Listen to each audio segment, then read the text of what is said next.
It's time for Milberger's Gardening South Texas, live from Milberger's Landscaping and Nursery at 1604 in Bulverde Road. During the next 2 hours, our experts will help you with your gardening questions when you call 210-308-8867. That's 210-308-8867. Or come by Milberger's during the show and have your question answered in person. And now it's time for Milberger's Gardening South Texas on 9:30 a.m. The Answer. And welcome to Milberger's Gardening South Texas on 9:30 a.m. The Answer. Milton Glueck. A giant. Swallowtail. Phew, that was scary. All right, Milton Glueck along with Dr. Calvin Finch, Mark Peterson, and your questions and comments. We want to hear, you want any reports on anything? Tomato reports, maybe? Well, in general, the vegetable, I'd like to hear what is coming up from the seed so far. Okay, we've got radishes, and we've got rutabagas that are coming up, and the sweet peas and also the sugar peas are coming up. But as far as I can tell, not much action on the beets and the carrots. Okay.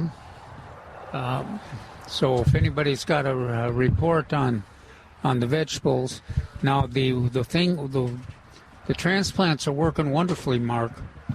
All of them seem to be responding to this cooling weather pretty well, as long as you keep them watered. So and we've got quite a selection of the transplants, the vegetable transplants too. All of the man, the peppers are gorgeous, and they have peppers. You look like a gardening genius. You get it, and it just automatically has peppers on it. Yeah, the peppers have done well through the heat. Yeah. Now the tomatoes are finally responding to just those few degrees changes down to about 72 at night and highs in the low 90s. Has really made a difference. The foliage is thickened up, and then it's setting fruit instead of just dropping all the blooms in most cases. So if you've got any kind of different response than that, let us know. Or if you've had some response from the seeded vegetables. Another one that I have not gotten any response from are the green beans. Really? That may be because my seed is old, but I'm very disappointed on that. But it just seems like they're all, most of the time they're just hard to control. They'll come up and take over, but I haven't seen any action like that yet. So exactly, that's what I say. They're always really hard to control and abundant, and you gotta keep picking the fruit, or else you'll get some hard, big, large fruit. And if you were going to compare the peas to the green beans, you'd certainly, in this kind of weather, you'd certainly think green beans would be up before the peas. But because peas are notorious for being sensitive to hot weather and cold weather. They're a real challenge. They're sensitive. What's that? They're sensitive. Oh. Yeah. But once Poor peas.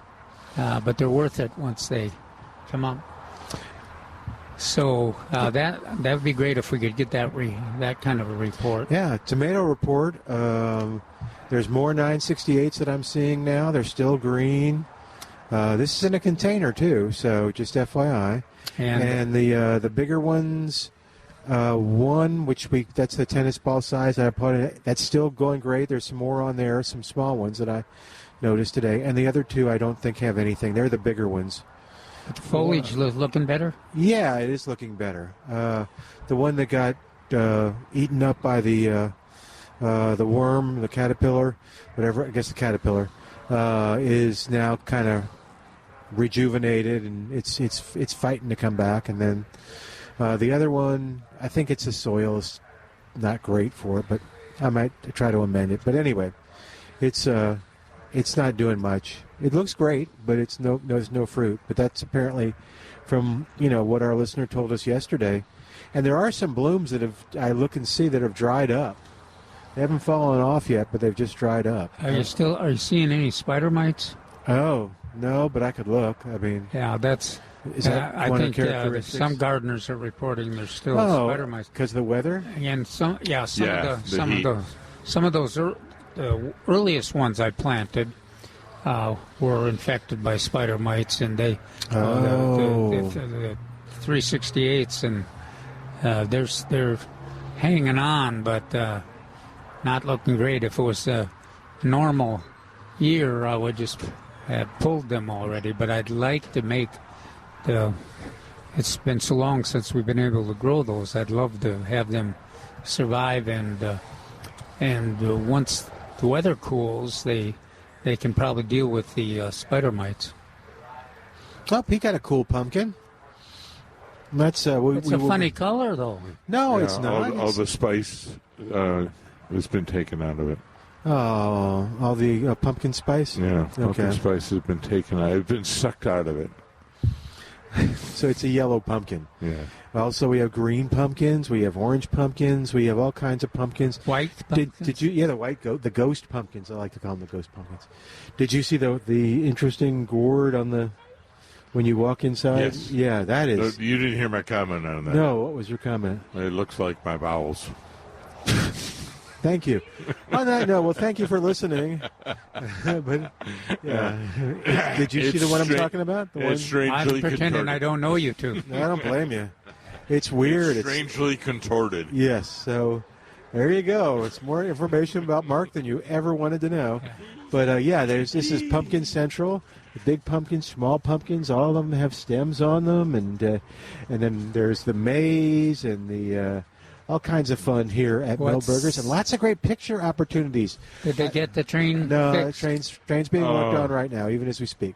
Okay. So the cool thing, too, is I saw some people posting online on Facebook the pictures of their dogs in pumpkin patches, and I thought, well, Milberger's is perfect for that. So if you want to bring the kids, the grandkids, or the pups, bring them to Milberger's with your phone and take a great picture of your and you don't have puppy have dogs pumpkins. or cats. We had a gardener here this morning that had a cat on a leash. And they were here again. Yeah, they come back. That's the neatest thing. Yeah. That cat's pretty well behaved. It is. Is it the same cat? Probably. How many cats on leashes can there be? We saw one earlier in the year. I bet it's the same cat. Both of us remarked about it. Yeah. How many cats on leashes could there be? Well, if it's not the same cat, not a lot. Then the people who have leash cats or cats on leashes come to Milberger's, and you should too. All right, 210-308-8867. And we tried to locate the other. Well, last week, Mark. What's your name? Milton. Mark. We've run out of people.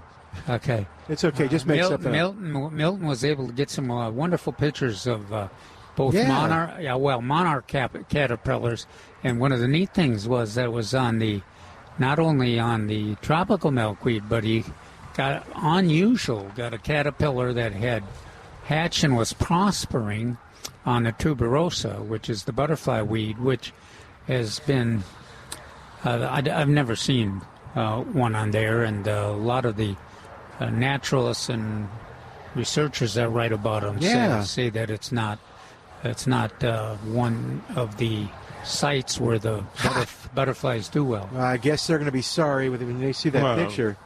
Well, maybe. I think there'd always be one on the tuberosa. It's just that other milkweed are more attractive. And maybe now, of course, you could. Did you see my picture of the queen that I took today? Yeah, saw that. Okay. Yeah, on the mist flower. Camilla? Yes. See? Oh, that queen butterfly. Okay. Yes. Oh, queen butterfly. Go ahead, check your bowels real quick. See how they're doing. All right. Yes, sir. Keep going. You're doing fine, Calvin. Mm-hmm. You're doing great. I'm just distracted now. Why are you distracted? I was Well, mostly because of the lantanas. Oh, yeah. The Oh, yeah. Do you lantana. have info on the... Oh, what did I red tell one? you? I told you yesterday. What? Really? Oh, they must have run out of names. So that one, the red one, was called Really Red.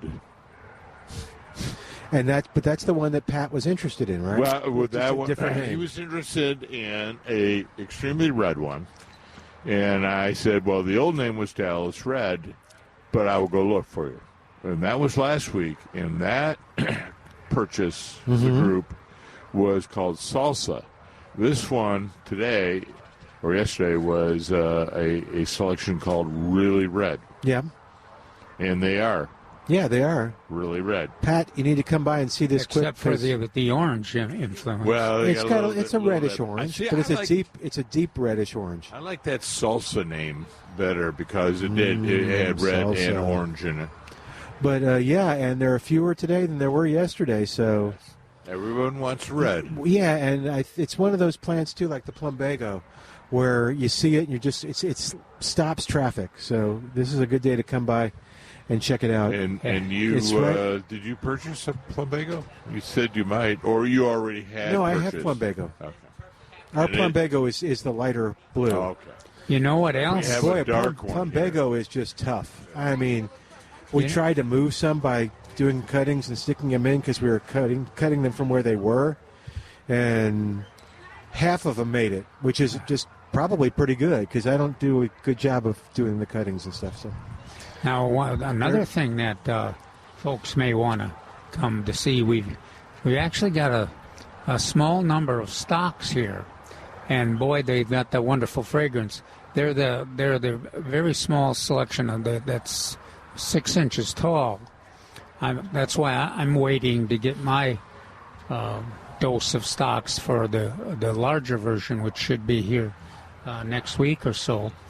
But if you like that fragrance, these are wonderful. And then let's see, there's the colors we've got there are I think they're white and the red, but they've got that distinctive fragrance. Now they're kind of they're a disciplined grower. These small ones are, but hopefully next week we'll get the larger version, and then really make some wonderful cut flowers and with fragrance. And then the other thing that was over there that, we've got, trying to think of I know what it was, the calendula. Oh, that was we had some special one on that. Yeah, we got both the golden and the yellow, and there, when folks talk about calendula in the wintertime, they talk about it warming up the winter garden. Now, of course, we've not had we didn't really have a need to warm up our winter garden so far, but they're really nice. They're disciplined growers, and they look a little bit like mums. Make good cut flowers, but make nice rows in the cut flower garden too, and also the pollinators like them. So there's some of those here too, and then if you really want to get the dose, we expect that those will be coming in next week. I don't know, Milton. Do you remember when they said the pansies were going to be coming in? A couple weeks. yeah, I think. Yeah, I doubt. I would hope they would be a little bit later. Okay. Yeah, around the first week in November. Oh, well, I think you're dreaming. Okay. But what did you bring up the stocks? And again, it's speaking on behalf of things that were show-stopping yesterday, and that's what I talked about. the yellow. Just talked about the stock. Oh, I'm Well, sorry. I I was missed going that. to say, and I was going to mention. No, I meant the snapdragons. Yeah, and I was going to yeah. mention that Sorry. as well. The show-stopping yellow snapdragons have diminished There's in quantity, and So come get them. Hurry. Yeah, but And, we and- do have some nice coral. And, Yeah, the coral's the pink. Is that what you're calling it now? Yeah, I'm calling it coral now. It's a deep pink. and lots of whites, and there's even Yeah, some whites. I like whites. of the what are those the larger ones? The old-fashioned variety. Rockets. Rockets. Okay. There's a bunch of the white rockets. Hopefully, we'll be getting some more colors of the rockets in next few weeks too. The thing about the rockets are they're a little harder to manage. They got a big. Yeah, that's what you said. Yeah, man. about 36 inches tall normally, and then whereas we're talking about the sentinels, which make a nice cut flower and very orderly discipline, but they only get about 20 inches tall. But both of them are well worth it to have in the garden. Yeah, it sure sounds like it. And then, let's see, we got the dianthus in front of us. That would be lots of colors there. And the interesting thing, my experience with the dianthus was interesting, and y'all can tell me whether it's common, is I did it in a window box, and they did great, and they kept coming up, and they were blooming, and they were tough. And then finally the season ended, and it came time to pull them out, and they had just spread like grass. And so you're pulling out like every bit of soil in the green, which was just interesting to me. I guess that's kind of the defense mechanism, is the roots grow all over the place, but that was cool. Well, and quite often they'll last for over a couple years. And I shouldn't have pulled it out. I remember, was it last year that they attracted so many butterflies? It was hard. Yeah, hard to resist them. How tall will they get? I remember them just being about that tall. Yeah, they're smallish. Yeah, and, maybe 6 that inches, window box 3-4 inches. Great idea. Thank you. Yeah, I thought so. Yeah, so that was the right species for the right place. Maybe I'll do that again. But let's see, we've got that, and then I'm trying to see some of the other stuff that are in the. Well, your petunias, of course. Yeah. Where are the petunias? What row is that? I know they're there. Right I see them. I see them. No, I know. But I'm trying to figure out how many rows. I see them now. Okay. Yeah, there's the red, and I see white and purple. I'd say the really, really red ones. Yeah. Really, really red? And you said... Not the salvias, not the lantanas. No, that's... the petunias. Yes. Are really, really red. That's not their name, though. They have another name. Yeah, you've been shaken up by that name. That really got to you. But yeah, and you said petunias are maybe, say, as compared to dianthus, a little more versatile in terms of height and width and stuff. Oh gosh, yeah. I always liked the VIP or the what was the other? Petunia? No, the VIP is. Well, yeah, that's gone, isn't it? Or is Well, it's never really gone. I think it's kind of kind of lingers if you have. It became something else. Is that what you mean? Was that the Laura Bush? Laura Bush. Laura Bush. Yeah. Yes. That's what it became over time. Yeah. But that's a taller version. These are lower, and so you have a lot of versatility in whether it's containers or hanging baskets, and or in the ground. And they reseed. Yeah. Ooh. If you have containers that have open area, you can expect them to return. Okay, now I need advice. So remember where the zinnias, I mean, I'm sure y'all are tired of that story by now, but they were right by the mailbox, and a little bit, I created a square and filled it up, a little baby raised bed garden. Well, now it's just kind of weedy.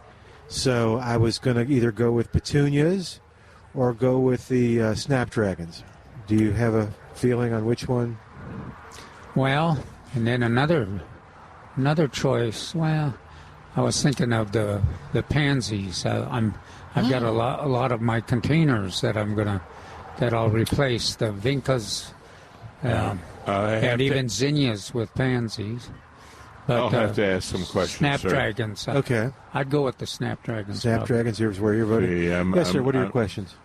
So, is this a brick mailbox? No. Okay. It's, the metal It's stand. a metal one, but your the mailbox planting area is below. Yeah. To the side. Yeah. Okay. I am going to do a combination of snapdragons and petunias. What? That's crazy. Yeah. Okay, so how would you plant them? Well, the snapdragon's in the middle because they're going to be the tallest, and then the petunias on the side. And Okay, so I'm liking this. They do you will cascade over. Do you agree with him that those snapdragons will be larger than those petunias? Yeah, but I don't. If You it's don't the think so? sentinels, I don't think so. 18 inches, 20 inches versus those petunias. The Yeah, petunias will I'm get thinking how the tall? petunias are going to be 2/3, so about 8 to 10. 8 to 10 inches. Yeah. That's interesting. No, I like that. I kind of like the combo. Are you doing different colors? I'm trying to figure out what colors to You do. can do your Mailbox plant is red. palette, your plant palette, or your color palette, and you'd go, reds and pinks would go together. White goes with everything. Yeah. Purples. It's kinda and like the reds, cyclamen. maybe. So Okay, I'll yellow experiment. is always hard. I can't really go too wrong. No. I like Calvin's idea, though, of not mixing the colors, of just getting just getting all pink or all coral and planting those. Yeah, and- that's pretty spectacular. Maybe do coral with a red petunia or a white petunia. White petunia? Yeah. Okay. All right, this is exciting. All right, 210-308-8867. 210-308-8867. If you have a suggestion for me, just as it relates to plants, if you have another suggestion for me, just keep it to yourself or email it to me. 210-308-8867, because Mark raised his finger, and I was like, no. I don't want that kind of suggestion. But yeah, give us a call, 210-308-8867. Or come on out We here. got a few tomatoes left still. Yep, we sure do. And Mark, can you remember what any of the selections are there Yes, left? we have primarily Heatmaster, Celebrity, and Thunderbird, Yeah, with a few other miscellaneous ones thrown yeah, in. those are good selections too. Yeah. But, All right. Oh, good. But you need to get them in and to take advantage of this weather change. That we're Yeah. looking at. So we have some of jalapenos. Peppers too. Oh, yes, yeah. Of different sizes, greens or different species types. You can see them from Yeah, here. you can see which- them from here. And so It's the I would like to serranos? say is you bring them to your garden, Mm-hmm. plant them, and then invite all your friends and see how wonderful a gardener I am, because they all have That's it, fruit right. on You them look already. like you're a gardening genius. And Yeah. they've- What about how long will they last? What about In this heat, the peppers are going to continue. the lettuce? okay. The what? The lettuce. Well, hang on to that thought. Okay. What about the lettuces? We'll answer that in just a Okay. moment. Yeah, that's Got to take a quick break. 210-308-8867. More of Millburgers Gardening, South Texas coming up. We are live here at Millburgers Landscaping and Nursery. Come on by. Bring your camera. Bring the kids and grandkids for a whole lot of fun. And bring the pups. We want to see some pups out here on 9:30 a.m. The Answer.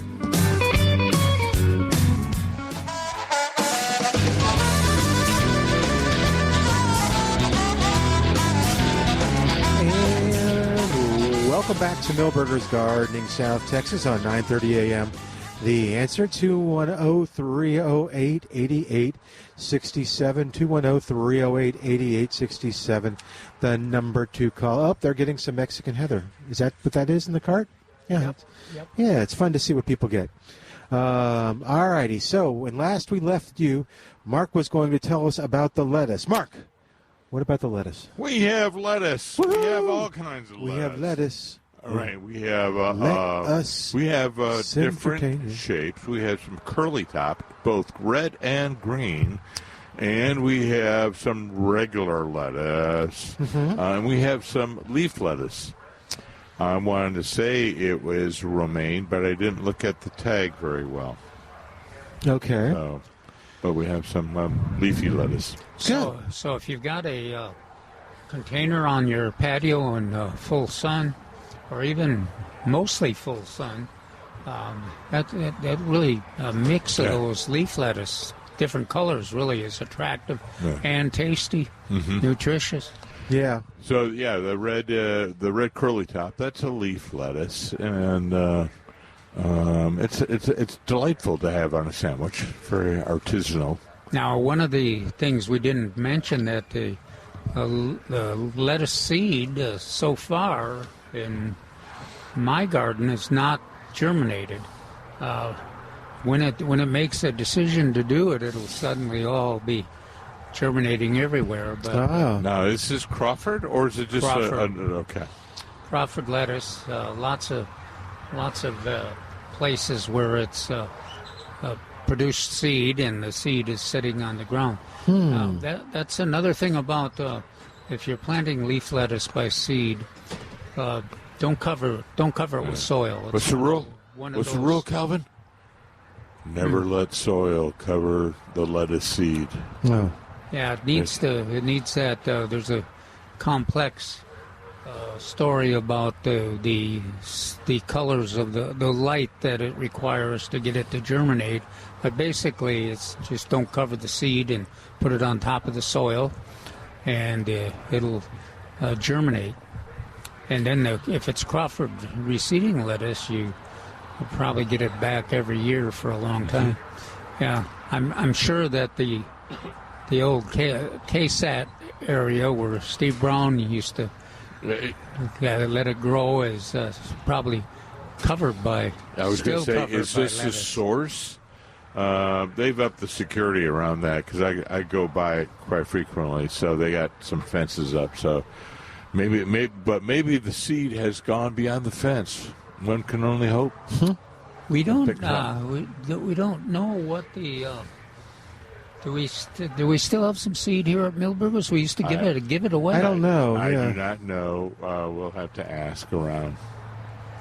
But I have my doubts, but you never know. It could miraculously appear. We'll ask Peter when we see him running around. Or someone out there in radio world may have some. Oh, okay. Oh, yeah. We've told the story that Steve Brown, how he used to harvest it, he would just have these big paper sacks, and he would just break off the tops of the seed heads and put it in there, and then when he was ready to plant, or if he wanted to give it to one of his listeners, he'd just give him a handful of the seed. That's neat. Yeah, no, all you do is you just treat it like a wildflower. You just okay. Put it wherever you wanted it to germinate. And speaking of the wildflower, we were both going to do that. If only there were some place where I could read about wildflowers right now, if I wanted to, during the commercial break. Just happens to be an article in the Express News, or you can get it on the internet in the Express News, and talks about the wildflower seeding. It's time. Very easy to seed wildflowers, especially when we've been in this drought, because there's a lot of bare ground, and that's one of the keys to successful germination is to have the seed reach the soil, make contact with the soil. And you can rake it if you want to, but you don't have to. You just spread that seed out. And I found that it works the best if you get access to one of those mixes, like the Oklahoma Texas mix or the butterfly mix. Yeah, so I went online previously, before the show, and look at some of the mixes. Boy, I spent, 20 minutes just reading Native American seed mixes. And, they had the Oklahoma, Texas roadside one. That's a really good one. And then I was looking for the Comanche. They have a Comanche mix, which is pretty good for our area. Pollinators mix. And then a pollinators mix, a shade-tolerant wildflower mix, and a shade-tolerant grass mix. Now, your favorite nursery probably has some mixes. Here we do here at Milberger's, and then we also have some blue bonnets. Yeah. And lots of individual wildflowers in small packets. Can I stop you before they run away? What is the plant in their basket, the one on the top? Just real quick, and we'll go back to the wildflowers. But I wanted you to be able to see it. Is that the ornamental grass? Is that what that is? Like. I was trying to figure out does that have blooms or just no? Okay. Well, we don't. It's not. We don't think of them as flowers, but they're. Just like. Did you say? What did you say? Laripe? I asked. Blue. No, I didn't know what. They're blue. No. Oh, they bloom. Yeah. Oh, what color are the blooms? So liriope blooms a blue and purple. Okay, kind of stalkish. Yeah. Oh, okay. I may have some. All right. Sorry, we were talking about the wildflowers. So you were talking about soil to seed to soil contact. That's, yeah. Full sun. Now there are some of the wildflower seeds, some of the best seeds that are shade tolerant, and including the Texas sage, the Scarlet. Coccinea, Salvia coccinea, the red one that's blooming everywhere. And we like blue curl. It's somewhat shade. And blue curl, little hard to find commercially. The one, our Native American seed company. Yeah, that's why I say that, because I was reading all those mixes and the components of the mix, and blue curl was in there, and I like that. Yeah, it's shade tolerant, growing shade or sun, blooms early.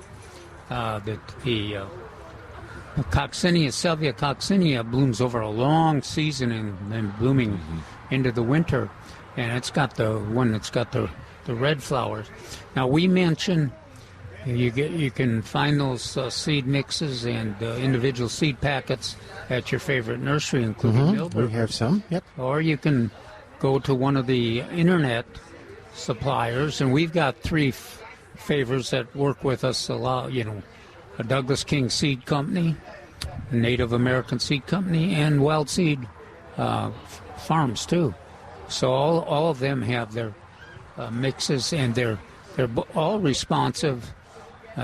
You get on their website, make the order, and you'll receive it within a week. At reasonable price, and the seed always seems to work well.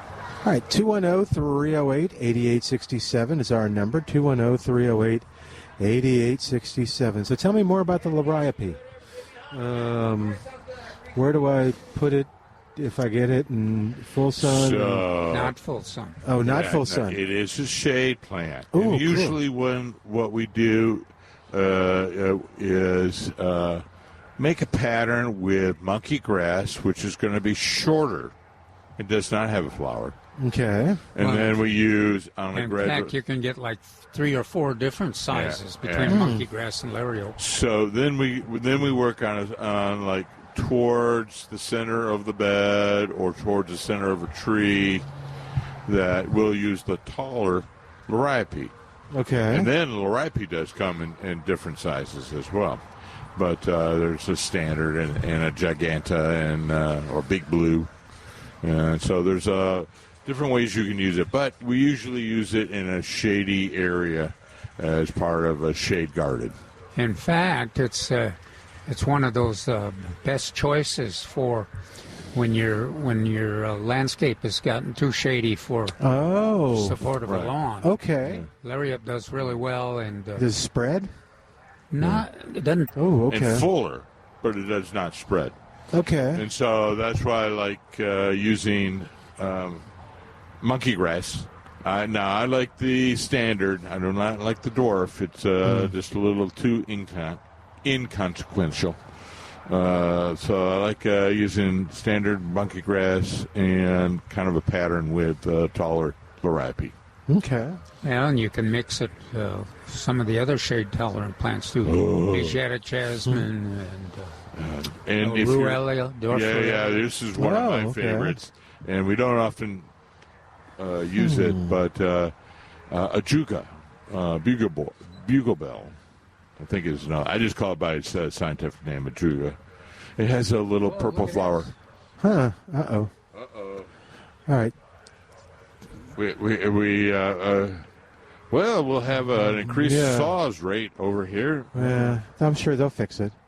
All right, 210-308-8867. Let's take a quick break and come back in a moment. 210-308. Watch the explosion of 8867. Back in a moment on 9:30 a.m. This is The Answer.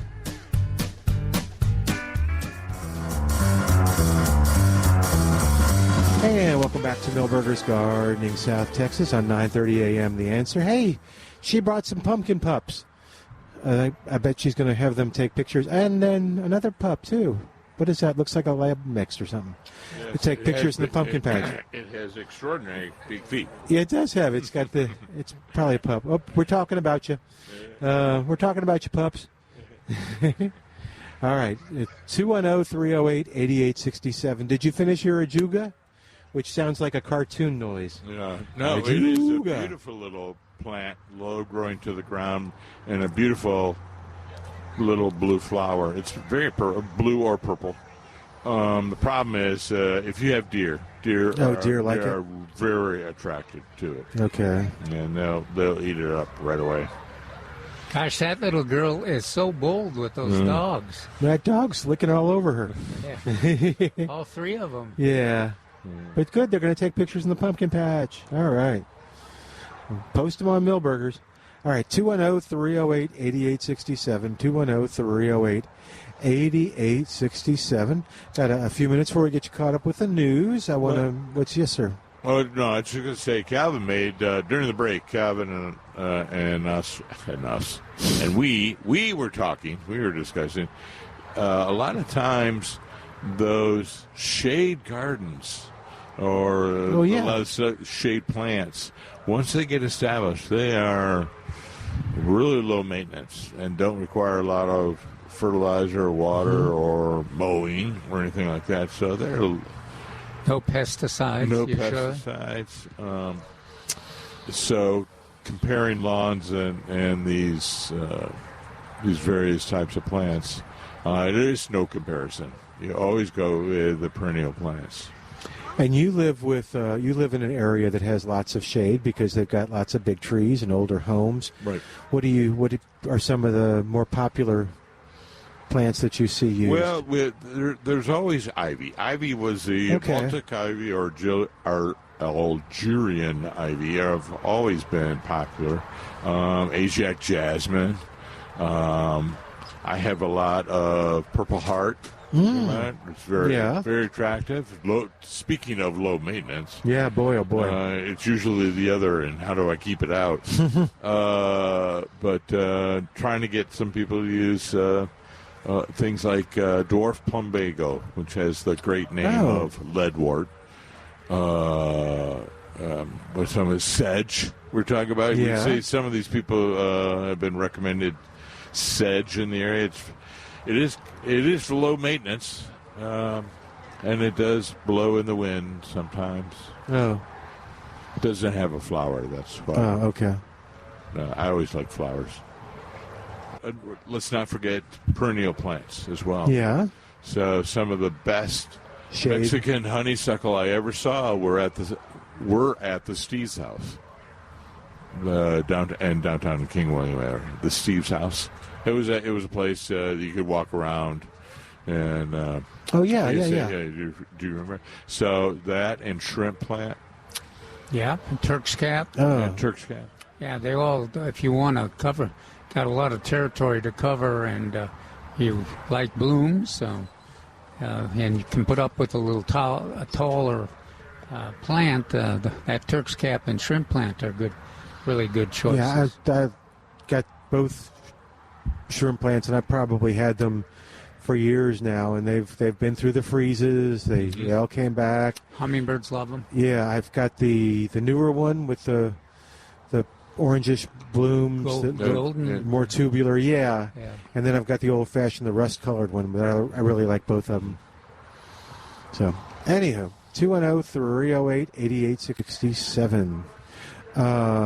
Let's see. Oh, we were talking about annuals. I was kind of looking up for different annual choices, and it talks about alyssum. Yeah. Do we talk about that? I'm a big fan of alyssum. Oh, okay. And that's got a. Sometimes I forget about alyssum, but it's available now. Transplants, but mostly a kind of a purple or violet or a white. So they got the white or the purple. Yeah. And or at least that was the two colors they used to come in. Yeah. And definitely a cool season annual. But here's where I like it is it will extend into slightly warmer time. And they have a warm weather alyssum, don't they? It's a bee magnet. Oh, is that right? And so when the bees awaken from their dormancy, then that's one of the plants I really love to go to. And so I always like to have a little alyssum hanging around. And the fragrance is wonderful. It's in the same league as stocks and sweet peas. And people, I think, use it for like container gardening as a border type thing. As a border, yes. Yeah. It does real well. It fills it's kind of dianthus is the kind of that way too. You marked or somebody mentioned that fills up the container. Yeah. The and alyssum does that. Oh, does it really? Okay, cool. So that would be if you had a hanging basket, you could do alyssum. And do you rope? Need sun? Okay. It's close season, but it needs sun. Okay, so hanging basket isn't going to work because you're hanging it on a tree, or does remarkably well with a long morning sun. Yeah. Or usually even mid afternoon sun. They can prosper in that situation. The white one is the one that it blooms constantly. You plant it; it's blooming when you plant it, and it keeps blooming until the season's over. There's several newer varieties which escape me. Something about stream, I think it is. Oh, These are slightly warmer. And that's the what one is it called? That goes. It goes further season. into the warm season. But not necessarily like July or August. No, we're talking maybe May. Is it called like white stream or? Yeah, something like that. Something stream. That's all I know. No, there's alyssum stream. That must be a series of hybrids, sweet alyssum. Yeah, sweet alyssum. Oh, white stream, sweet alyssum. Yeah, there you go. Oh, and so the question is, does it grow back every year? And the answer is no. No. Okay, I could have told them that. What about violas? That was another one that came up. I like violas. That's one of my favorites. Particularly Johnny Jump Ups is in the viola family, but that's a little bit later. That's a little bit cooler. That's related to pansies. Yeah, that's one of my. Oh, that's right. That's one of my ones where if pansies come out, I'll be looking for my violas. Okay. I like the pansy. Well, the pansies rarely get frozen back. If you listed everything we've talked about on winter annuals, the pansies be at top of the list in terms of cold tolerance, and they last a long season, and you can put them in whatever container size. That's one of the neat things about viola too. If you put them in a container just like those alyssum that we talked about, they'll fill up that container and prosper. Okay.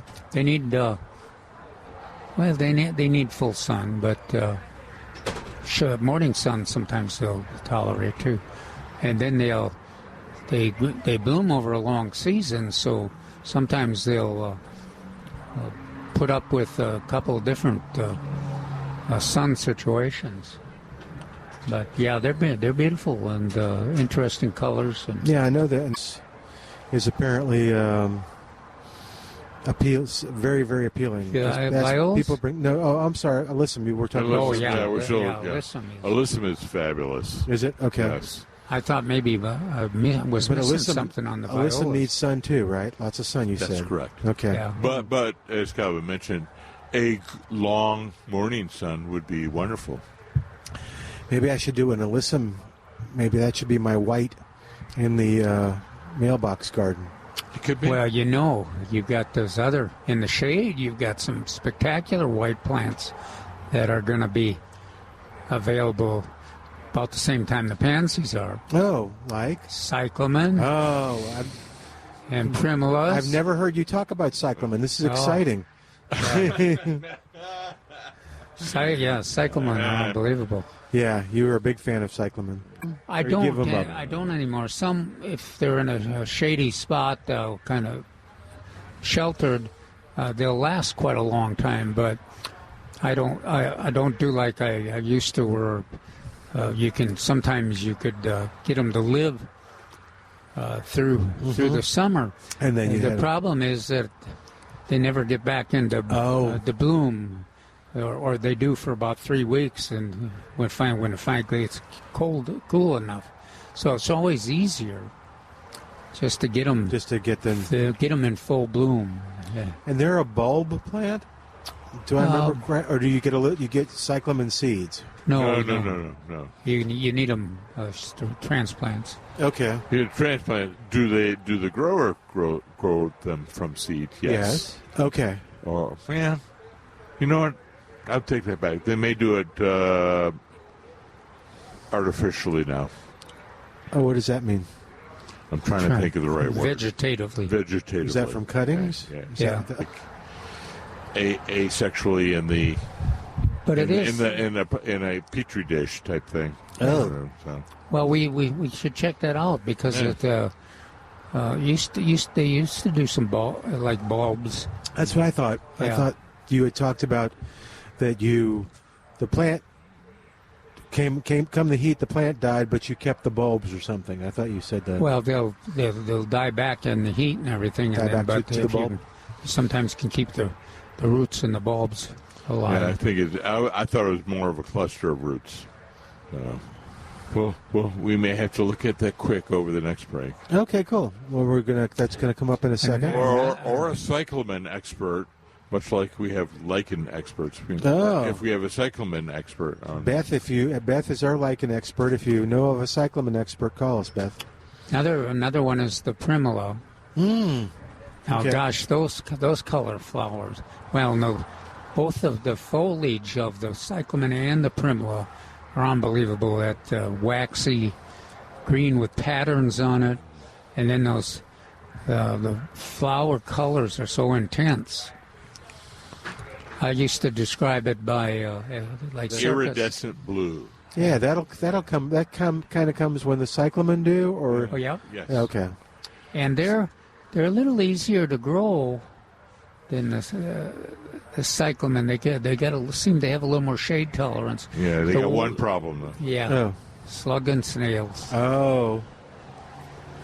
So if if you're going to try to grow them. It's just like if you're growing the vegetables, the cabbage, you'll have BT ready for action.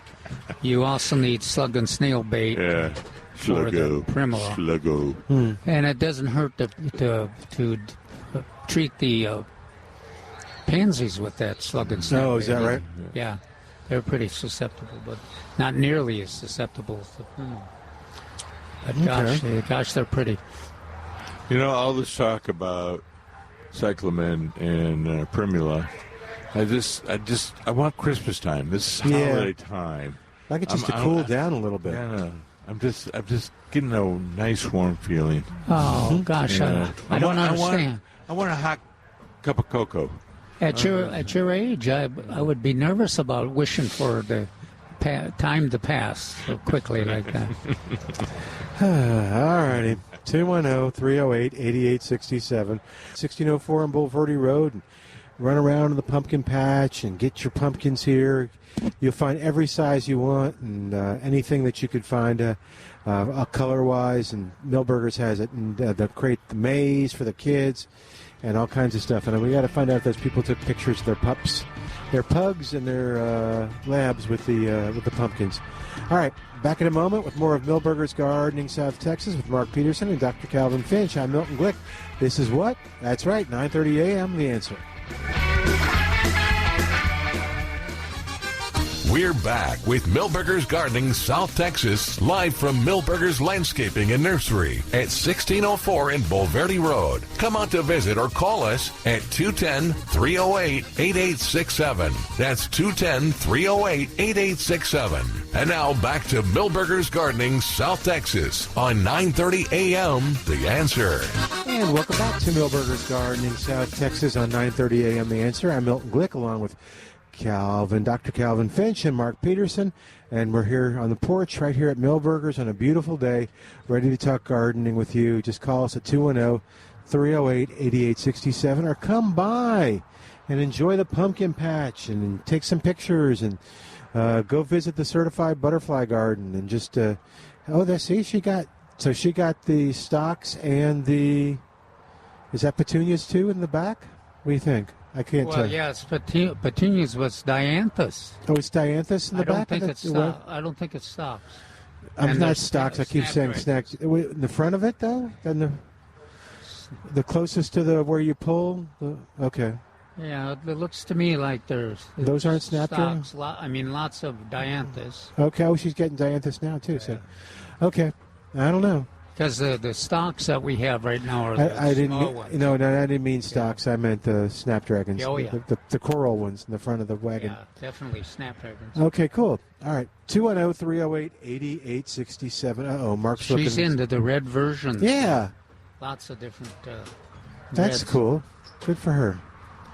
All right. 210-308-8867. The number to call to be a part of the show. We didn't talk about this. I was kind of waiting till Mark comes back, but we'll see. What about things to grow herbs this time of year? We talk about the veggies a lot. What are some good herbs, or like is cilantro considered an herb? I guess, right? Yeah. Okay. And purslane. I mean, we're getting. If the weather ever cools, we'll get into that winter herb season. And let's see, what do we? And of course, the black swallowtails will appreciate it too. They like the parsley, and all the other herbs. Mark, we have it right here in my voluminous files. Oh, okay. All the different types of winter herbs. No. Okay. The winter herbs. We mentioned yeah. But anyway, yeah, parsley, so Mark is looking... Oh, good. Parsley. And then is dill. Dill. Because you mentioned the butterflies. I know they like the dill. And... so what is your recommendation? I know we have people that do it, but if you have some dill and the black swallowtail laid its eggs, and now you have caterpillars eating your dill, what is your suggestion? Well, if you're going to... if you're a butterfly person, you let them. Right. Let them have some. No. But I was going a different direction. They'll clear all the foliage off unless you pull the caterpillars off there and toss all right. them. So what if you embrace the caterpillar and try to do something in your house where you're kind of... They have delicate wings. You don't want to embrace them. You would just leave them outside there. But if you want to kind of observe... a butterfly's fighting a hummingbird. Wait, why would you? I don't know. They sell the containers that you can. They're screened in, and that you could put the. But then you'd have to feed the same stuff that's in your garden. Yeah, I don't know. Just so you could kind of see it a little better. I don't know. I guess so. I guess you're opposed to it. Yeah, I don't. Okay. I don't see it as, especially black swallowtails. I don't see it as worthwhile. Okay. Now but you could. Mint and chives. Oh, what is it? Chives and what? Mint and chives. Oh, that's more that we have. Good. And now, if you one of those that'd be worthwhile would be giant swallowtails, because we generally only get one or two caterpillars on our citrus plants, and you can kind of follow them through their maturity, and you don't lose the whole plant like you. Well, you don't even lose the herbs to the black swallowtails. It's just there's no foliage left for a while. Yeah. So that's a little harder. But what I'm talking about, Milton, is that those going through that process for the black swallowtails, it sometimes seems to me easier just to let them stay on the parsley or whatever you got, because they're pretty bold, and there's a lot of them there, and you can see the colors and are you going to see the chrysalis and the whole? Probably. I wonder. Yes, but I don't know. I do not know what their chrysalis looks like. Okay. Monarchs are very famous. Yeah, and what it looks like. And the monarchs, I always find the monarchs are harder than heck to find the chrysalis. Huh. You know, they do a good job of hiding it. Queens the same way. You know there's got to be some out there, like in the certified butterfly garden. But where are they? Yeah. It's difficult to find that. So that really makes a difference. I wonder if there is, I'm guessing there is, and maybe a listener can help, or maybe Calvin, you know. So is there like a butterfly cam where they'll find a chrysalis and they'll put a camera on it, and then you can kind of keep checking on it? Yeah. There must be. Yeah, absolutely. Where? Didn't you just watch a big 1 hour program? No, but that was, I think, before they had the other cams. Yeah. This would be someone who just set it up at their home, or a botanical garden or something like that. I think there are those around the country, and I think maybe even Lulu knows where. Lulu might call us. I didn't think about that. Where those are located. Lulu, where are the butterfly cams? Well, I think also if you go to that internet, event, when is the Monica's event? That's this month. It's on the 18th. Yes. Yeah, and there's new people involved in it. Right. So and she corrected it's the me. Same location. Same location, Brackenridge Park. It's Pollinator Fest.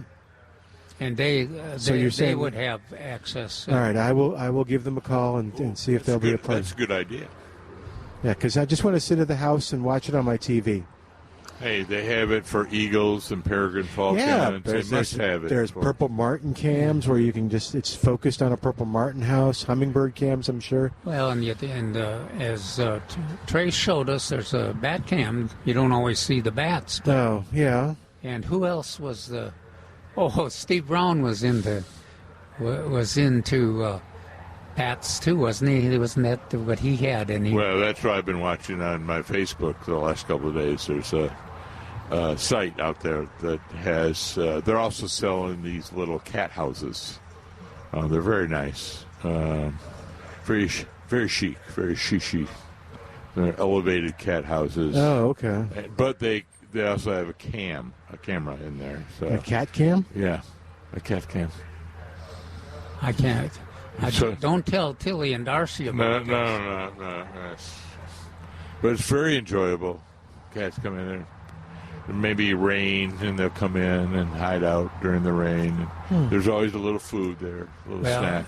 In my neighborhood, and I'm sure in most neighborhoods, there are a lot of the gardeners, especially those that are inclined to take care of the feral cats. They have an elaborate process of little houses and a way to get water and a way to get food to them, and so there's lots of intriguing ways to watch and observe. Oh, well, yeah. I just meant like I think, and they did sort of show the butterfly coming out of the chrysalis in that movie, but it was like that'd be cool just to kind of go there. And I know a lot of them, like generally with your phone, you can cast it to the TV, so you can just kind of sit there and kind of chill out and watch the butterfly. But I think you're right. Lulu has filmed them. Lulu filmed it or videoed it? Past years. But at least you know of a website that you could go to. All right, Lulu. I'm afraid you're obligated to call now. Give Al a call, 210-308-8867. I think if you say Lulu's name 3 times, she has to call. Oh, I thought she had to appear here. That would be good, too. Okay. 210-308-8867. All right. She doesn't want to appear here because she's has as much difficulty as I do of not buying everything that's available. Yeah. And she has admitted that on previous occasions. Yeah, she's quite a gardener. Butterfly person. Yeah. All right. And then what other things should we be doing right now? And I've got some other questions, but we're coming up on a break in a few minutes, so I want to make sure. Well, it's. Did you want to talk about that wildflower? Oh no, you did. I'm sorry. Yeah, it's lawn fertilization time. Right. Oh, okay. See, what to do? I wrote them down yesterday. Oh, okay. What to do? Lawn fertilization is one of them? At this moment. Okay. Fertilize. Okay. With an exclamation point behind it. And there's a real bargain on the winterizer fertilizer that's 18% nitrogen and covers about 7,200 square feet and about $30, which I think is about half, on sale, half as much as the our favorite 1959 fertilizer. But it's a good way to address the needs of the fall lawn with a reasonable priced product. And you go ahead and you want to get it in October, and the grass.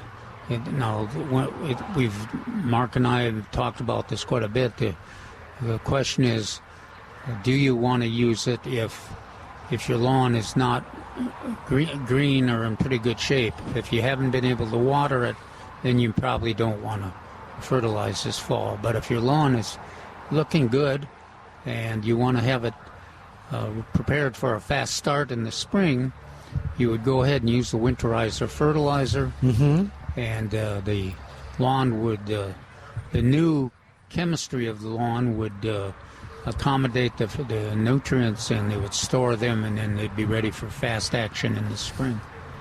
Now, on that, will you see a green up at all, or are people expecting to see a green up? They put the 1959, the winterizer, and then do they? 18612. And do they go, oh, it didn't do anything, or does it green up a little bit or anything? You could see a little response, but not much. It'll be weather dependent. Oh, really? Oh, okay. If it stays warm, then. Well. Okay. Water. And water. And water. Okay. And Al said we have a 20% chance of rain Sunday or Tuesday and Wednesday. Don't tease me. Don't do that. Get my hopes up. Okay. This that winterizer fertilizer works well for, especially the vegetables. Oh. Those high nitrogen users like onions and mustard and cabbage. Leafy and the cole crops. Leafy crops and the cole crops. Brussels sprouts, broccoli, cauliflower. And then you... cabbage. Yeah. Why do I forget cabbage all the time? I'm always forgetting cabbage. Poor cabbage. I know. Yeah, and that's the main relative of everything else. I have a tendency to forget cabbage sometimes, too. It's because the cauliflower and Brussels sprouts and everything I do prefer those. But as Bert in Michigan has reminded me, Cole, the name of the family, is also the name of cabbage. Oh, yeah. In Dutch. Kole? No. Yes. Oh, here's a pair of giant swallowtails. Oh, okay. See, you need to run and take a picture of them in the pumpkin patch. All right. What's that? Okay, never mind. Are you trying to still do the spelling? Yeah. Okay. I have to just forget about it. Okay. If you do the bed or you do the veggies, first off, you probably shouldn't do the bagged fertilizer, like the same one you use for the lawn. You probably shouldn't use for a container, or is that okay? Oh, no. Do not. You don't want to know. Okay. Especially don't want to use a winterizer for a container, because it's 100% fast release. Oh, that'll really Yeah, that'll. What about for the bed? Well, like for a flower bed or works well veggie bed? For in the soil. Yeah, for veggie bed. Okay. Bed. And you don't want to put it right next to the plant so it's touching the base. Oh, okay. I didn't know that. You side dress it a ways away. Okay. And because go a little further into that. How far away am I getting? Well, depends on the plant. Yeah, 4 to 6 inches is a good one, and that's efficient, and usually it's safe. It's safe for the plant, but it will, if you spray the water on there, it will kind of wash some of that fertilizer back into the plant. So you want to be a little careful on that. Oh, okay. So that one is less. So if you're doing the lawn, you're probably got a spreader, and you're just laying it out there. If you're doing it in a bed, you want to do it more by hand. But here's how you do it. Okay, how do you do it, Mark? Either you have a triangle hoe or the hoe and using the side of the hoe, and you're going about 6 inches away from the plants. All right. And you're going to make a little trowel, a little what do I call it? Trench. Trench. Thank you. Oh, Thank okay. you. You're going to make a little trench down the bed on either side, and you're going to measure out your fertilizer and go and put it in the trench. So how you talked about measuring it out. So what are you using for the bed? Well, you determine how much it would be in the 100-foot square bed, and you're going to reduce that a little bit, but that's a good way of doing it. Remember, it's 10 cups per 100-square-foot bed. Oh, okay. So basically 1 cup per 8 foot. Yeah. 8 foot side dress roll. 8 foot by, let's say, 3 or 4. 8 foot by 4. Still use the. Well, the you 1 could cup? just for a roll. Yeah, You just would for a use roll, the you're top just going to for a use a roll. cup. Oh, okay, per 8 foot row. Yeah, that's a nice. I mean, you can do it more scientifically, but that's a nice, easy way of doing it. And how many rows would you do? I do one on either side of the row of the plant. Of each side of the thing? Okay, I might try that. I like that idea. All right, 210-308-8867, 210-308-8867. Call with your questions. Maybe you're going to want to do some fertilization and you want some ideas on it and stuff. But, yep, and I'm guessing with that you will see some impact on the you're not – for the bed, you're not doing it for the spring. You're doing it for right then. That's right. You're Okay. Those plants are ready for action, and they will use the nutrients immediately. Okay. Should I do that in my little mailbox garden? You can, but you don't need quite as much Gotcha. nutrient. I'll do a quarter cup. Okay. All right, we're going to take a quick break and come back in a moment. You're listening to Milberger's Gardening, South Texas, and we encourage you to come on by and be a part of the show. 210-308-8867 if you want to be a caller and tell us what's going on or ask some questions. All right, back in a moment on 9:30 a.m. The Answer. And welcome back to Milberger's Gardening, South Texas on 9:30 a.m. The Answer. You're here at Milberger's at 1604 and Bulverde Road, and we encourage you to come on out. And you remember Parker and Parker's family? Oh, yeah. Here's a picture of Parker in the pumpkin patch. Can you see it? All right. Yeah, Parker looks pretty good. Very, very stately there, doesn't he? Yeah. Very, very, very. He always had that air. Yes, he does. Very picturesque pup. Until somebody pets him or gives him Then a he gets handshake. excited. Yeah. Yes, but that's okay. Thank you for sending the picture of Parker. That's great. And I will tell you that when I went to get some water, I saw the pumpkin pugs. They were over there taking pictures. So if they hear this, maybe they'll come by and show us a picture they took of the pumpkin patch. All right, 210-308-88. Thank you, Sylvia. 210-308-8867, the number to call. What else do we need to hit on here? Make sure. Oh, you had that list of things to do. We talked about fertilization. And it's planting season. Fall is for planting. Fall is for planting. And we talked a little bit about wildflowers. Uh-huh. And but we have lots of other plants here. What? Perennial, and a lot of them are pollinator plants as well. Okay. So we had some mistflower. That's my favorite pollinator. But we had the salvia, Greggii. I don't know about the scarlet salvia, but we have lots of salvia. And what's that one bee that just flew across here? Was that the plumbago? Oh. What? The big bee? Yeah. No, He was over on the his Kufia. favorite is the Kufia, yeah. He seems to be a regular. But we have a lot of perennial plants, and again, fall is for planting, and don't we have some on sale? We do. We have lots of things on sale. I can tell you more about that. Hang on. What about trees and stuff? Yes, no? Yes, always trees. Now, I haven't checked the CPS Energy website. Okay. But usually about this time of year, well, next week, October 15th, they usually have the start of their Green Shade program. which will last until the middle of April next year. And then you get a $50, well, it has been, hopefully it's still the same, a $50 rebate for each tree planted up to a maximum of 5 trees. And they must be planted on the south, west, and east sides of the house. So you're trying to get to shade the Maximize house? shade. Yeah. For energy savings. Yeah. Mm-hmm. Or if anybody wondering about the logic of why CPS is interested in shade, and that's But that's the reason why, efficiency. energy savings on that. So you mentioned Mexican heather, Kufia. Yeah. That's on sale, by the way, in the #1 pot for $6.88. Let's see. What were you asking about? Like citrus trees are on sale, 10% off.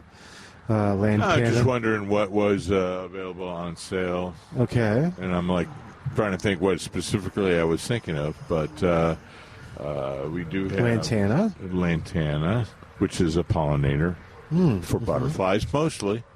Yeah. But there's occasional hummingbirds. Is the lantana on sale? Yep.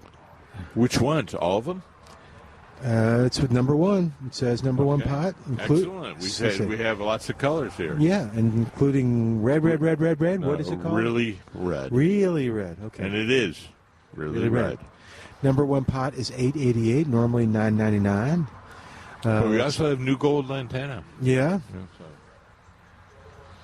Hey, and David Rodriguez is going to be here on the 18th, talking about fall and winter vegetable garden and do's and don'ts. Uh-oh. Why?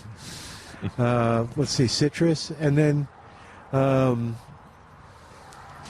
we've talked a little bit about it before, but what are some things to take into consideration? So when you come here, if you don't know what you want, tree-wise, what kind of information should you bring and ask the experts here at Milberger's? Should you bring how far it's going to be from the house? Well, yes.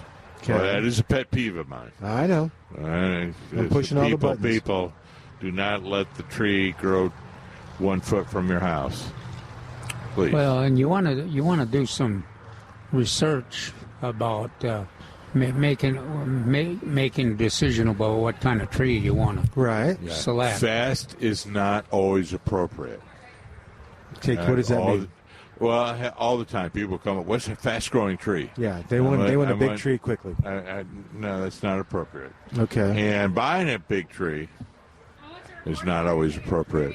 Okay. A smaller tree is always better because it will outperform the larger tree over the first 5 years.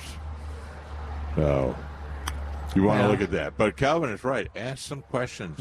We want to know, well, is it in sun? Is it in shade? What side of the house is it going to be on? These are factors involved which species would be right for you. How long lived it is? Is that a good one to ask too? Or it's always good, but I said I want a fast-growing tree, and we might direct you to a fast-growing tree which has minimal pests and problems. Oh, okay.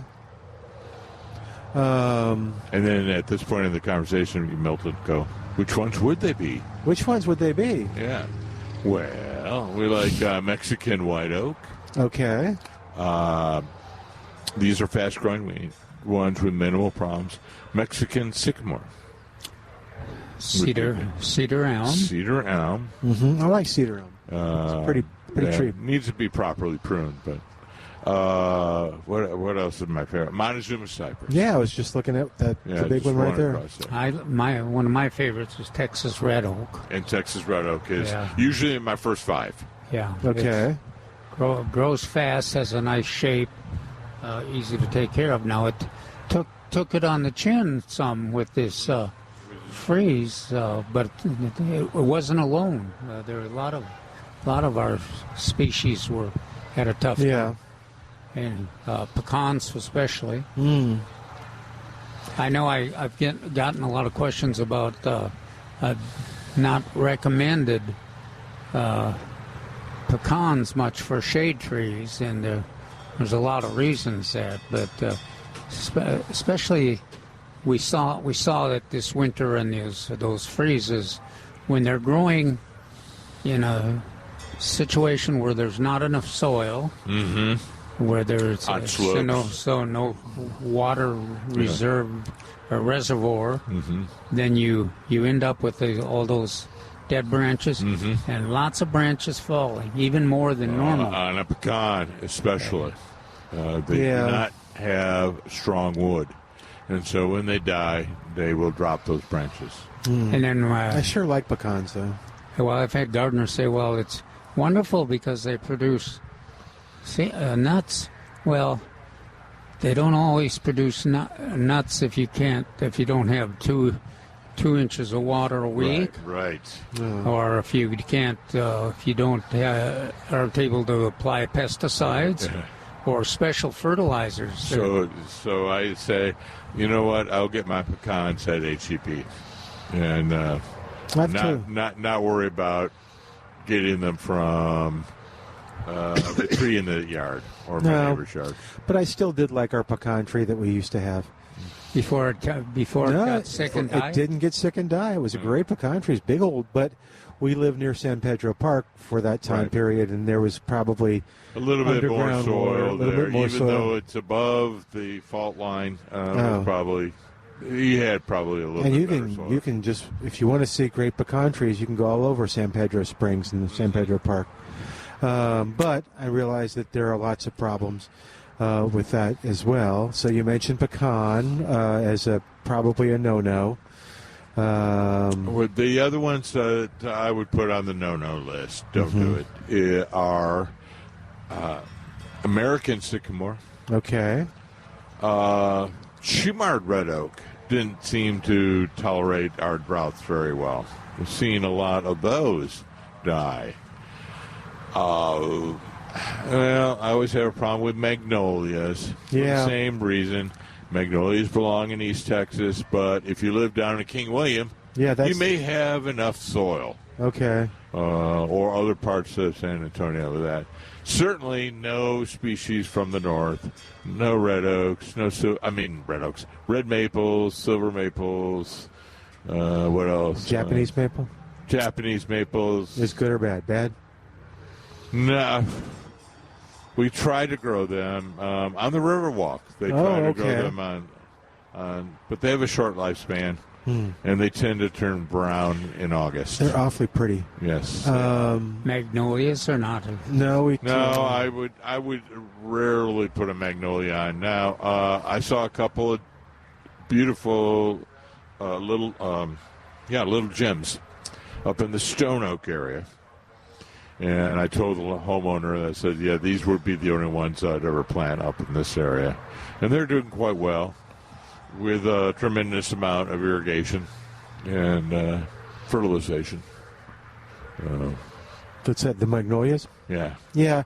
And that's, so I've always thought that's kind of frustrating because there are people that seem somehow. So if I drive down this road, maybe I shouldn't, I'll see a magnolia. Yeah. And I'll go, okay, that's just, 2 miles from my house. I should be able to do magnolias. And it's like, maybe not. You know what we used to say? What's that? You see a few full-size magnolias, but do you see any small or middle-sized magnolias? No, like Castle Hills is a great example. Is Castle Hills a good place for magnolias? In parts of. Okay. They're hard to grow, and they don't. Most of them don't survive. No, and that's the problem. Long term. I think when we've had calls, people are kind of, I can hear in their voice, they're really disappointed that they got the magnolia and it's just not doing well. And what do they do? And so I learned from my good friend, Mr. Cox. Yes, Paul. We always like. And it's what shall we say? A rule, a statement in the forestry community. Goodness. Okay. There is a place a tree for every place, and a place for every tree. Okay.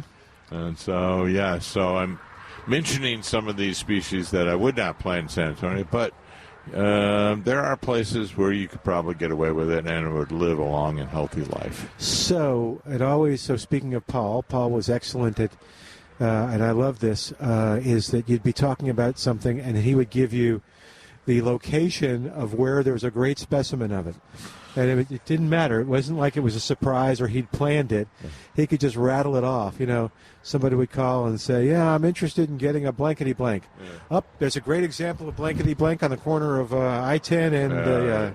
I do not have that ability, obviously, because you've been wanting where is a Bubba Dessler will look. Yeah. I went, well, I think there's one over here. I think there's one over there. Yeah. It's more, I think there's one. Not like Paul would go, on the corner of such and such street. He would give you... Paul was better than GPS.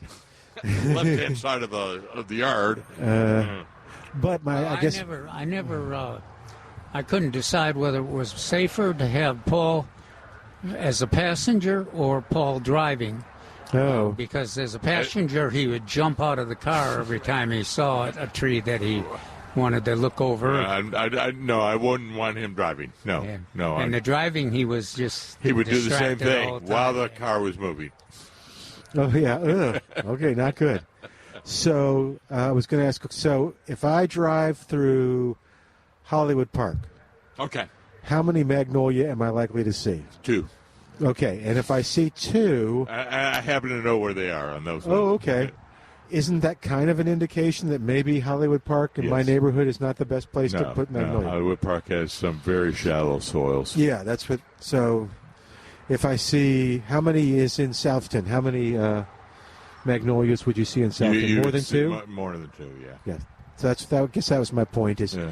And I did like how people, I think y'all did that for a while. You'd say, well, how many do you see growing in your neighborhood? I don't see any. That's why I want them. Yeah, maybe there's a reason there's none. Yeah. How about weeping willow? No. Okay. Calvin beat me to it, but it was going to be a very large no. Okay.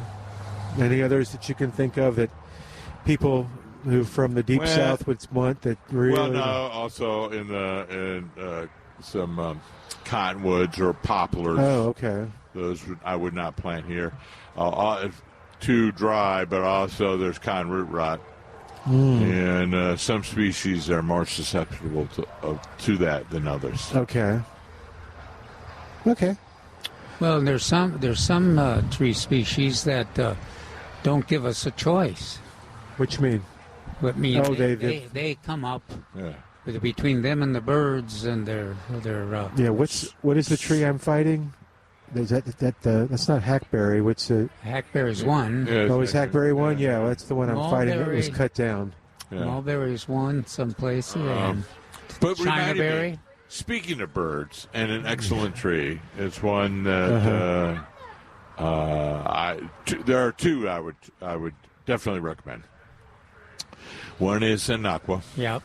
And another is a chinkman oak. And those are the 2.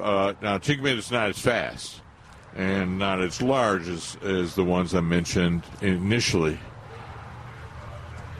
But I've never seen it die from an insect or disease. Okay. Hey, that terror train is back and moving through. I wonder if they're going to yell at us. But then an aqua is very great. Okay. Particularly for birds. Oh, which is the one that's over by the Alamo? Is that the olive, the white olive, or something? That's no longer with us. Oh. The Mexican olive is no longer with us. It suffered through many freezes. Mm-hmm. And I think there was a decision made at the at a higher level. Okay. All right, we're going to take a quick break, and I'm going to stop coughing. Excuse me. We need back after this on 9:30 a.m. The Answer. And welcome back to Milberger's Gardening, South Texas on 9:30 a.m. The Answer. Milton Glueck along with Mark Peterson, Dr. Calvin Finch, and lots of butterflies and people taking pictures of the pumpkins and their pups and their kids and their grandkids. So now we were talking about trees, fall is for planting. Mm-hmm. So I've bought my tree. Now I want to take care of it. And actually, I got a weird question. Can I ask a weird question? Yeah, please. Different trees, I imagine, require different care. So should I take care into consideration when I'm picking the tree? absolutely. Or is it the same? Absolutely. So some of these more exotic species are going to require more care. Okay. So that's, again, why we choose native species in our area or very well-adapted, non-invasive species. Okay. All right. So I picked my plant. I've done my research. Yes. Whether plant or tree. My tree. Sorry, my tree. Now, isn't that what you wanted to kind of... Yes, and so now what do I do? I wanted to talk about both because the rules are similar. First, the hole that it's going to go into is going to be at least twice. Okay. And that's a fundamental rule. To at least twice the size, bigger is better. All right. Twice the size width or depth? First width. Okay. Now we're going to talk about depth because this causes a lot of problems. The root collar, not necessarily top of the container.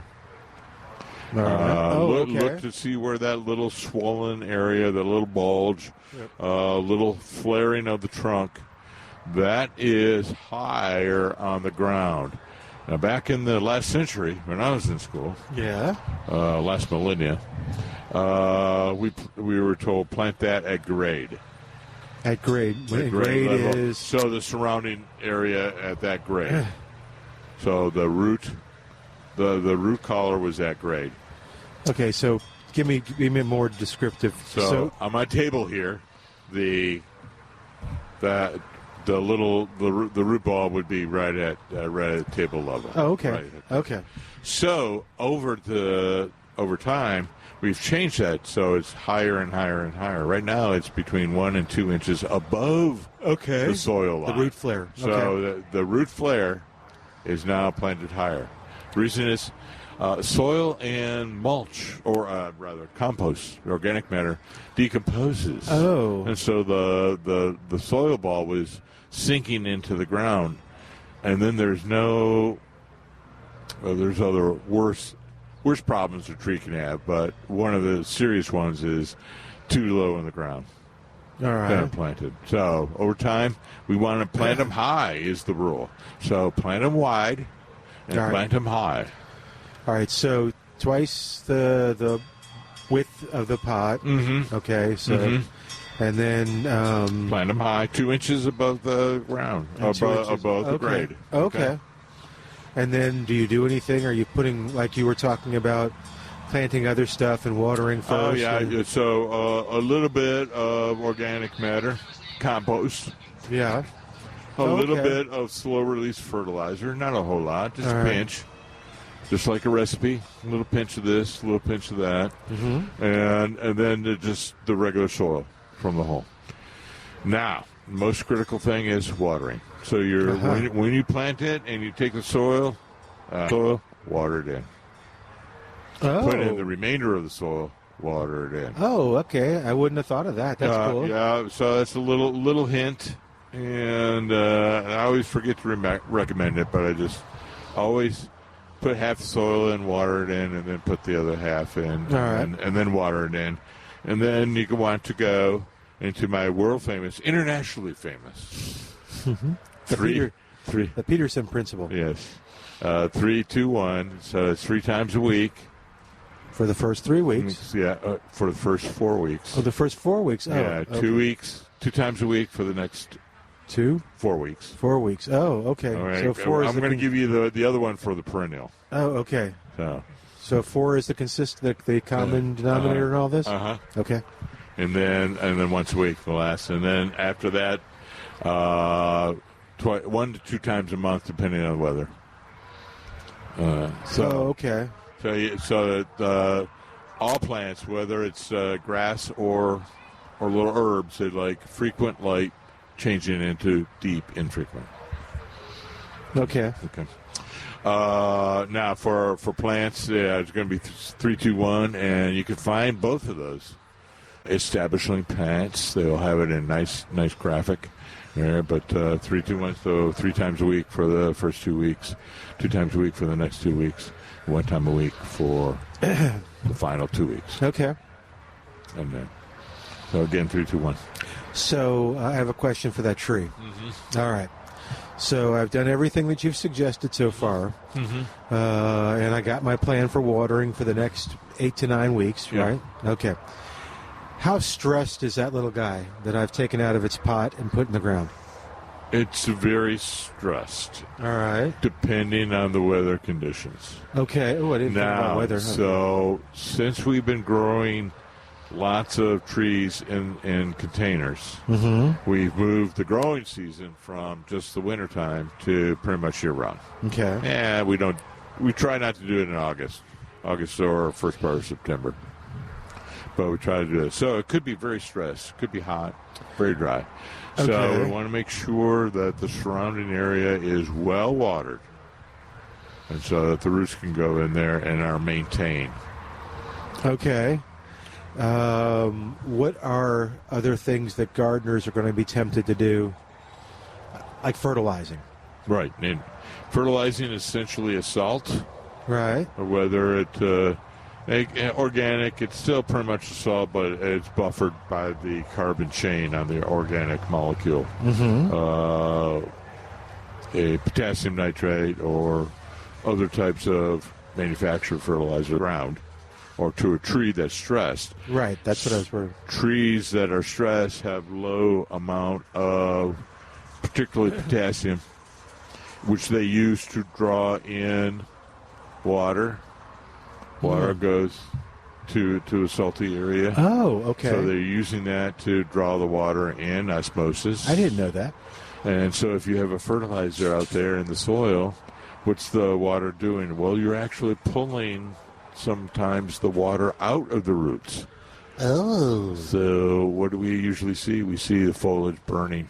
So sometimes you see a house plant that has had too much fertilizer. Its leaves brown. So that's what's happening. The water is actually leaving the plant as opposed to going into it. I gotcha. That's interesting. Well, that's obviously, if you explain it that way, then obviously I wouldn't want to do it. So how long after I plant that, or is there some sign? Usually, we don't fertilize until usually a year later. Oh, wow. Okay. Yeah. So as I said, a little bit of slow release initially, just a little pinch, and then after that, we don't fertilize till a year. For synthetic as it is for organic fertilizer?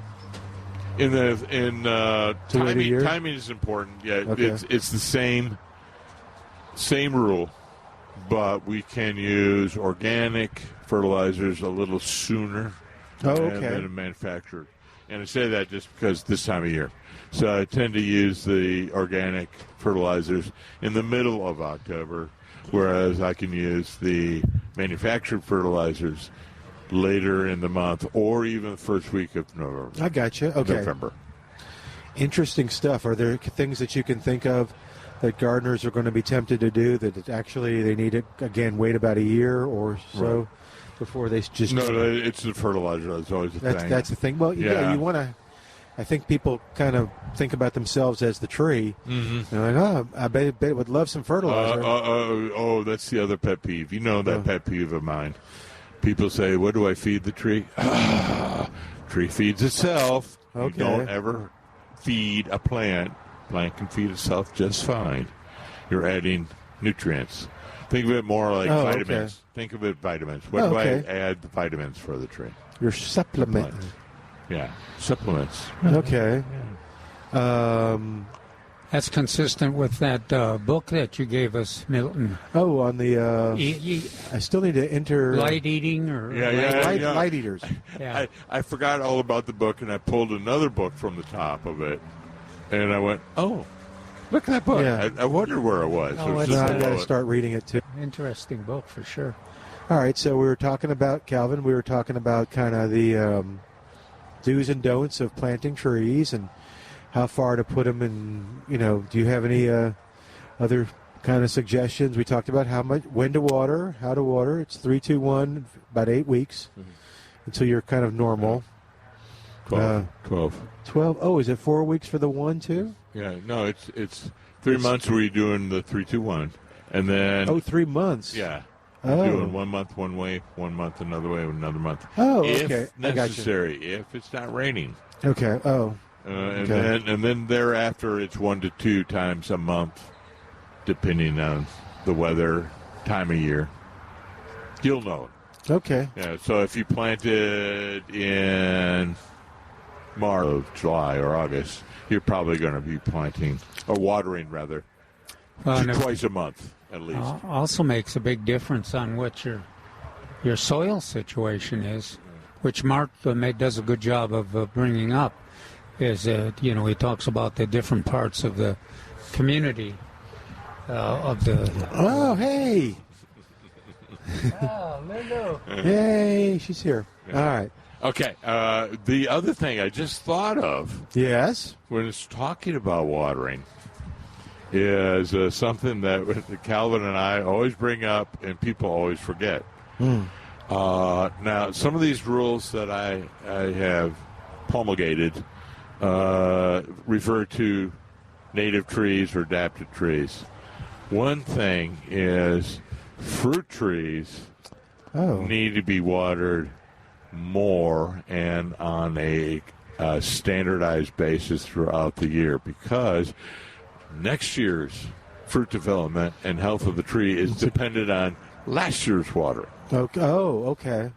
So that's interesting. So you're thought of that either. Well, and these last 3 or 4 years has really been brought that home. Yeah, exactly. So, we get all those questions. Well, why isn't my tree producing anything? I mean, I watered it starting in February, and the deal is you got to start in July to get it in shape for the next spring. And can't respond immediately, and especially our soil situation is not the best. No. So we don't have much of a reservoir. We got alkaline soil, and we got rocky soil. So you really have to stick to Mark's watering rule if you're going to produce anything. Other than there's a few, the figs managed to get through, and Mexican plums, and sometimes you want to you're watering the figs on a regular basis, and they're starting to expand and grow bigger and bigger, and you're going, I'm pulling back on the watering because they will envelop the landscape given the opportunity. Cool. All right.